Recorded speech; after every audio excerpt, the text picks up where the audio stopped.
Video பார்த்துட்டு எனக்கு நைட்டெல்லாம் தூக்கமே இல்லை. கருமம் பிடிச்சவனுங்க காலையிலேருந்து ஒரு 5-6 ஸ்டேஷனுக்கு ஏறி அலைய வச்சுட்டாங்க பாருங்க. கை முழுக்க எனக்கு பெட்டிஷன்.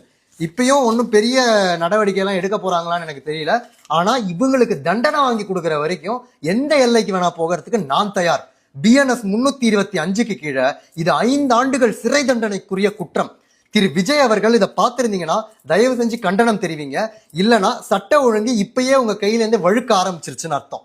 அடுத்து ஒரு 2 கும்பல் இருக்கும். ஏன் மட்டன் சாப்பிட மாட்டியா நீ? ஆடு வெட்டி சாப்பிட்றப்ப உனக்கு தெரியலையா? என் கோயில்ல வெட்டுறானே அதெல்லாம் பரவாயில்லையா? டே மாங்காய் மடையா, எல்லாமே தப்பு தான்டா. அதை கை காட்டி இதை நியாயப்படுத்த நினைக்கிறது எவ்வளவு பிற்போக்குத்தனம்னு உனக்கு தெரியுதா?